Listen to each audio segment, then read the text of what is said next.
Welcome to One Insight. My name is Rich Litvin. I grew up in London and I now live in LA. And this is a podcast for extraordinary top performers. You see, I've coached some of the most successful and talented people on the planet. I see what most people cannot see, and I dare to say what most people wouldn't dare to say. And what I know about success is that on the other side of it, it can actually be lonely. You can feel like more of an imposter the more successful you become. And when you're the most interesting person in the room, you're actually in the wrong room. I coach around insight. Life looks one way, something happens, the world looks different, and your entire world changes. It can happen in an instant. And this podcast is called One Insight because a single insight can change everything.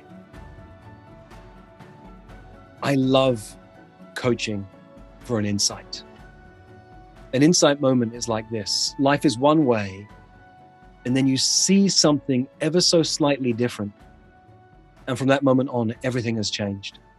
In a moment, you're going to experience me coaching Christopher Maher. Christopher's a former Navy SEAL. He trained for the Olympics. He wrecked his body in the process and spent the last 20 years or more studying Western medicine and Eastern medicine and learning how to help people strip stress out of their body the moment it gets in so it doesn't build up for years as a result of trauma or challenging situations. Christopher's a fascinating man. He has coached me and I've coached him on and off for 8 years. He's a member of 4PC, my community of high-level leaders.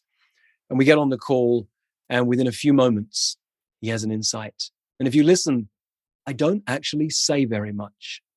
And I catch myself as this is going on, just so you know, there's this thought at some point where I think, oh, this is a podcast. Maybe I should be saying more. And then it flashes into my mind, oh, no, this is perfect. I get to model for my community that powerful coaching isn't always about the magical ideas and concepts and distinctions that you bring. It's creating the space for your client to get the distinction, to have the insight, after which everything is changed. Enjoy. Hi, Rich. How are you doing, buddy? I'm good. It's great to see you. I just had to check in with you how long we've known each other. It's been 8 years. And in that time, I have coached you. You have coached me. I have challenged you. You have challenged me. We keep upping the game with one another. So it's great to be here with you. Well, it's great to be here with you too. And thank you for the invite.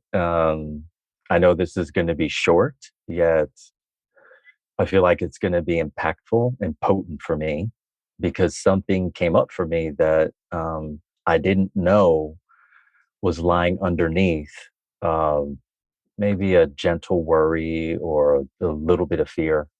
Okay. Or even you lead off then. Tell me what's going on. Okay, so the thing that's coming up for me is during COVID, I'm a bit of I'm a heretic by nature. And so when everyone else was sitting behind closed doors, I was traveling around the world putting on really deep intensives with people from Europe and from originally from South America. And that grew into me teaching them how to do the work that I do in the world. And we're coming up on level 4, which is the end of our teaching process. And then the question for me is where do we go from there?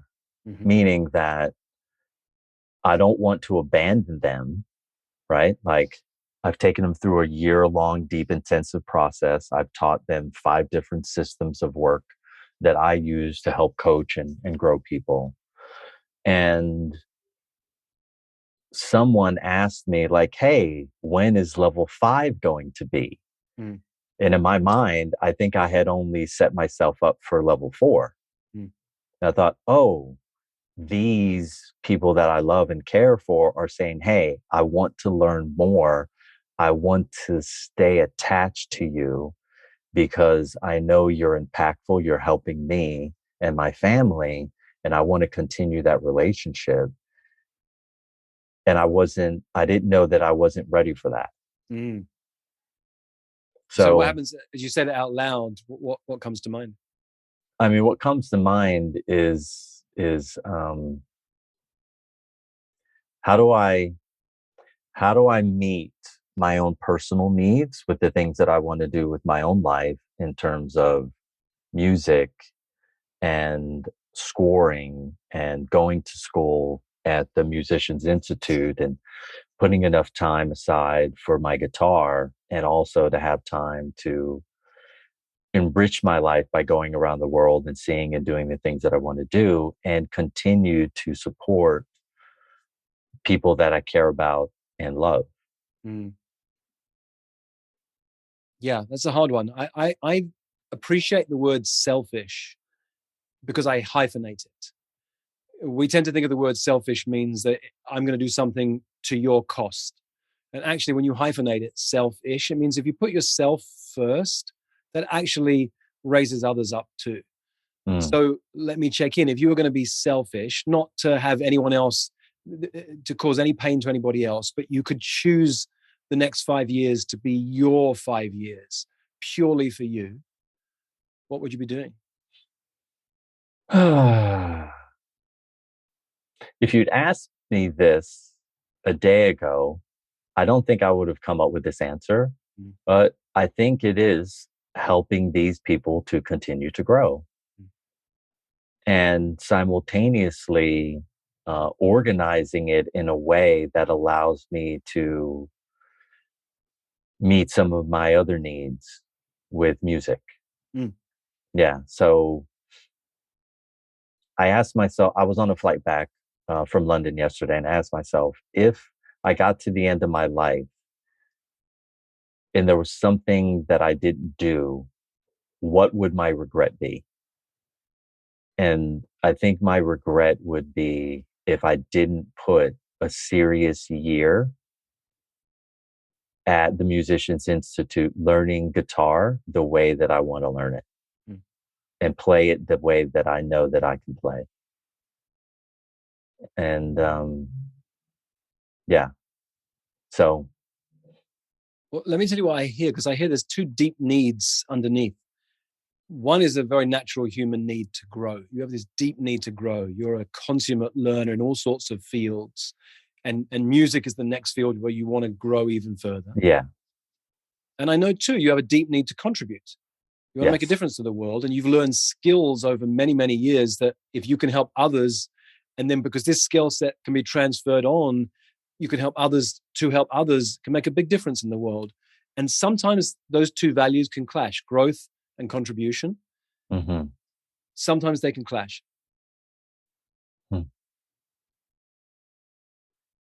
Well, then I think really the thing for me to do is to sign up for the Musicians Institute starting in September, and then have a conversation with the community of people that I've been working and teaching and go, look, how vested are you?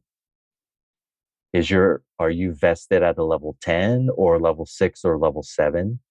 Because if you're vested at a level 6 or level 7, then I don't know if I want to continue to contribute at the level that I have been, with the amount of energy and time and effort that it takes to grow someone, to help them rewire their nervous system and their body and their brain to access deep levels of happiness and joy and success at the level that I do it.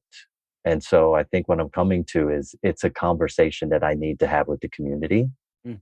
and to see how vested they are, and then see how willing they are to bend around my school schedule in order to move forward. Because maybe then I don't go over there for a month.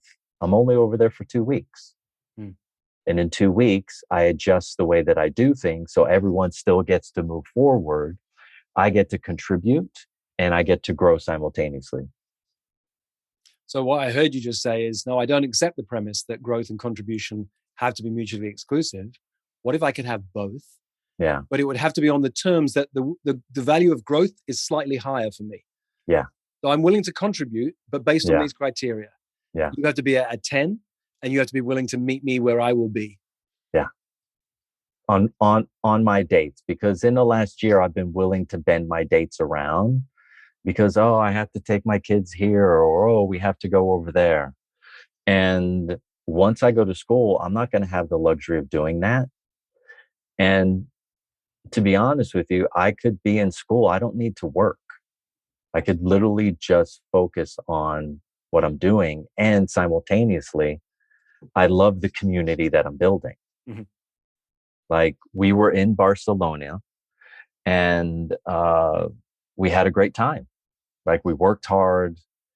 We did a great job.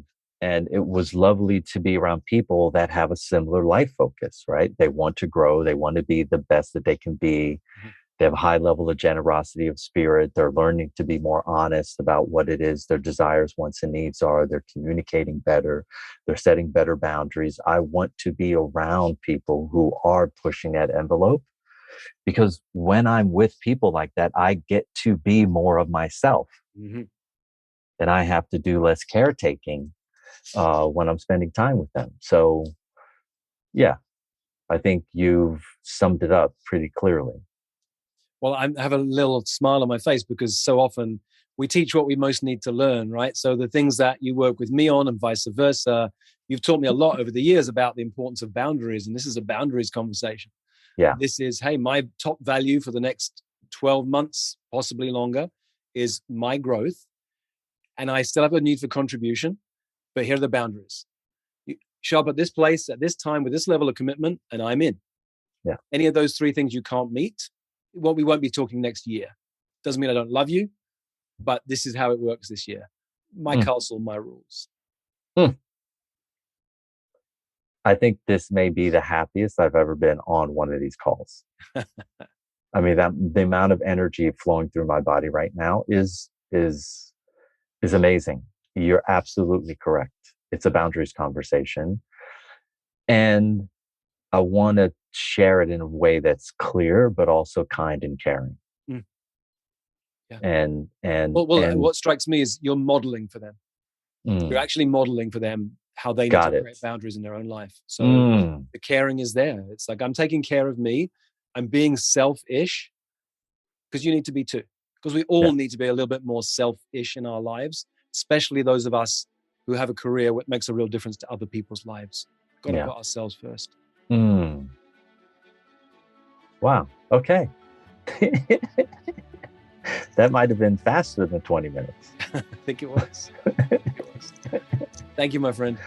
Oh, thank you. That was awesome. I really appreciate you. Thank you so much. That was an awesome contribution. For most of human history, it wasn't called coaching. It was called leadership. And it's what I love to do, to coach people, to lead people, and to mess with people's thinking.